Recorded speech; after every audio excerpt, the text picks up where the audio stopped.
안녕하세요. 시사건건 홀수영입니다. 자, 이번에 다룰 이야기는 박덕흠 의원 피감기관 공사 1,000억 원 수주 이야기입니다. 자, 박덕흠 의원 집값이 너무 올라서 내가 화가 나는 사람이에요 라고 이야기했었던 사람이죠. 70몇 억이 올랐다 이런 사람인데, 자, 이 사람이 국토위에 있습니다. 그런데 피감기관의 공사를 1,000억 원 수주를 했다는 소식이 나왔습니다.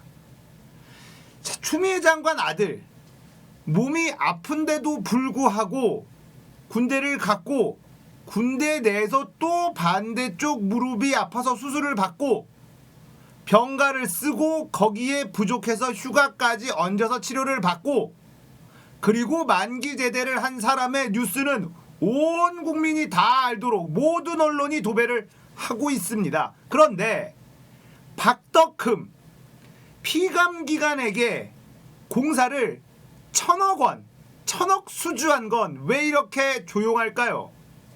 한겨레에서 단독 보도했습니다. 기사 내용 보겠습니다.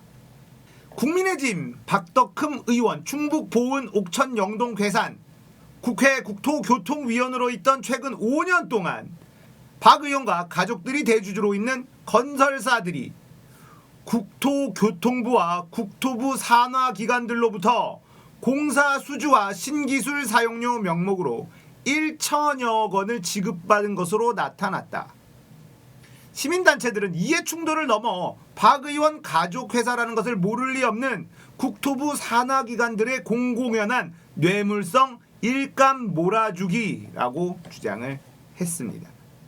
박덕흠은 지난 15일 가족기업들이 피감기관인 국토부 서울시 산하기관에서 400억여 원 규모의 공사를 수주했다는 의혹과 관련해 직권남용과 부패방지법, 공직자윤리법 위반 등의 혐의로 경찰에 고발된 바 있습니다. 17일 한겨레가 더불어민주당 진성준 의원실과 민생경제연구소에서 입수한 국토부 작성 자료를 보면 박덕흠이 국토교통위원을 지낸 2015년 4월부터 2020년 5월 사이 해영건설 9건, 파워개발 9건, 원화종합건설 7건, 국토부와 산하기관들로부터 25건, 773억 1천만 원어치 공사를 수주했다. 이렇게 나옵니다. 이들 세 기업은 모두 박덕흠이 직접 설립한 뒤 장남에게 물려주거나 자신의 친형을 대표로 앉힌 회사. 이들 기업의 실질적인 오너는 박덕흠입니다. 해영건설 지분 51% 14만 7천주 61억 9천만 원어치, 원화종합건설 주식 11만 8천주 50억 1천만 원어치, 128억 원의 주식을 아직 보유하고 있습니다. 이래서 이해충돌 위반 논란에 휩싸이기도 했다. 이런 뉴스가 있어요. 원화코퍼레이션과 원화종합건설은 자신이 보유한 신기술 STS 공법 이용료 명목으로도 지난 5년 동안 국토부와 산하기관들로 371억 원을 받았습니다. 이 공법은 터널을 뚫을 때 무너짐을 방지하기 위해 천장에 강관을 밀어넣어 안정성을 확보하는 기술로 토목업계에서 널리 알려진 공법 중 하나라고 합니다.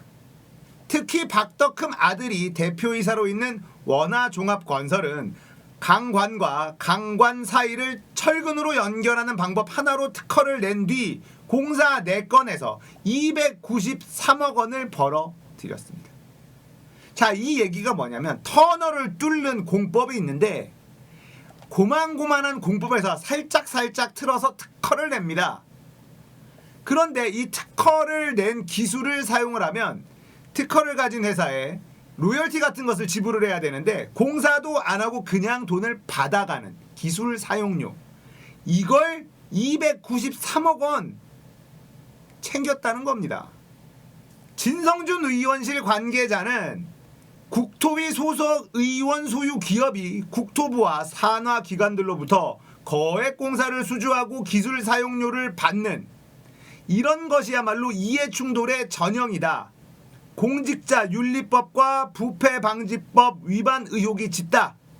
친박으로 알려진 박 의원은 19대 때부터 국토위원을 지냈고 2018년부터 올해 상반기까지는 국토위 간사까지 지냈다. 인터넷 검색만 해도 박 의원 가족 기업인 것을 알 수 있는데 피감기관들이 뇌물성 공사를 몰아줬다는 의심을 지울 수 없다. 자, 이거죠. 우리가 어떤 것에 분노해야 되는지, 추미애 장관 아들, 군대를 제대를 잘한 추미애 장관 아들에 분노해야 될까요? 국회의원의 자리를 이용해서 1,000억 원어치 수주를 해먹은 박덕흠에 대해서 분노해야 할까요? 언론에게 묻습니다. 뭐가 더 화나는 일이죠? 자, 여기서 나오는 이해관계 충돌 이야기가 계속 나오죠. 사실 김영란법, 우리가 알고 있는 김영란법 있잖아요. 이 법의 핵심은 바로 이해관계 충돌이었습니다. 이걸 방지하는 법이 이 법의 핵심이었는데 이게 빠졌어요. 그리고 뭐 명절에 공직자들에게 선물하는 금액, 기자들에게 선물하는 밥 사주는 금액, 뭐 이런 것들만 쭉 남아버린 거죠. 핵심인 이해관계 충돌이 빠졌습니다.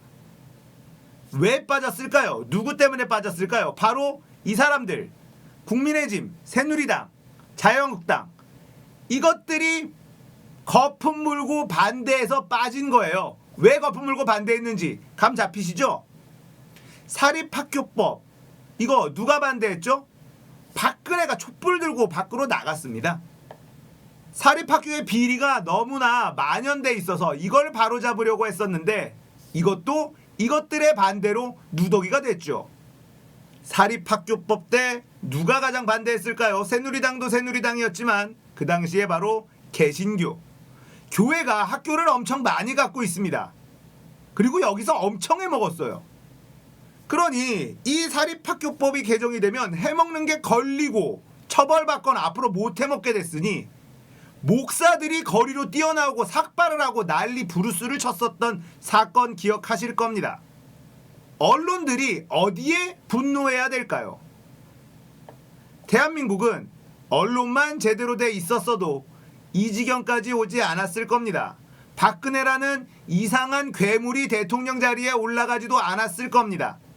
최순실이라는 사람이 우리나라의 정치를 좌지우지했었던 그런 창피한 역사를 우리는 기록하지 않아도 됐었을 겁니다. 하지만 대한민국 언론들은 여전히 반성하지 않고 있죠. 여전히 이들에게는 민주당과 문재인 정부가 주적입니다. 문재인 정부는 이들의 기득권을 철저히 해체하려고 노력하고 있기 때문입니다. 그리고 이들과 결탁하지도 않고 이들의 말을 듣지도 않고 콩고물을 흘려주지도 않고 아무것도 안 해주니 어떻게 해서든 자신들과 같은 편인 이 지금의 국민의 짐과 언론, 검찰, 이 삼위일체가 하나로 똘똘 뭉쳐서 공격하는 거겠죠. 김영란법이 나왔을 때 기자들이 거품 물었었거든요. 이전까지 기자들은요, 자기 돈 주고 밥 사 먹지 않았습니다. 어딜 가서든 대접을 받았죠. 오늘 좀 맛있는 거 먹고 싶다 그러면 그냥 어딘가 쓱 찾아가면 접대를 해주고 기사 한번 좋게 써주면 그걸로 보답이랍시고, 이렇게 누리면서 살아왔던 기자들이 김영란법이 통과되면서 밥도 내 돈 주고 사 먹어야 되고 어딜 가도 자기 돈 주고 가야 되고 삶이 팍팍해져 버린 겁니다. 그러니 어떻게 해서든지 지금의 국민의 짐이 다시 정권을 잡는 것이 이들에게는 다시 옛 영광을 찾는 길이다라고 생각되는 뭐 그런 걸 수도 있을 겁니다. 검찰은 여전히 강력한 힘을 가지고 있지만 추미애 장관이 버티고 검찰 개혁을 하려고 강력하게 추진을 하고 있으니 추미애 장관을 건드리지 못하고 그 아들과 딸을 건드리는 거죠. 정말 협잡꾼들이나 할 법한 일 아닙니까? 그 자식들, 아이들, 약한 연결고리를 공격한다. 이게 얼마나 비열하고 비겁한 짓입니까? 조국 전 장관도 마찬가지죠. 조국이라는 사람을 공격하려고 했는데 공격할 게 없어? 자, 그러면 가족을 건드려라. 이게 대한민국 검찰, 언론, 국민의 짐, 이 삼위일체가 작정하고 덤벼들고 있는 이 약점이라는 건데요. 정말 비열한 짓입니다. 자, 이들이 이렇게 비열하게 나온다면 우리도 똑같이 행동해 줘야 되겠죠. 자, 우리가 궁금한 건 추미애의 아들이 아니라 이들입니다. 이명박의 아들 이시영, 홍종욱의 아들 홍지승, 장제원의 아들 장용준, 나경원의 아들 김현조, 우병우의 아들 우주성, 김성태의 딸 김보연. 누가 특혜를 받았나요? 다리가 아픈 상태에서도 군대를 가고 치료를 더 받고 만기 제대한 추미애 장관의 아들이 특혜를 받은 건가요? 이 아이들이 받은 특혜, 이 아들과 딸들이 받은 특혜, 국민들이 다 알고 있습니다만 언론은 조용하죠.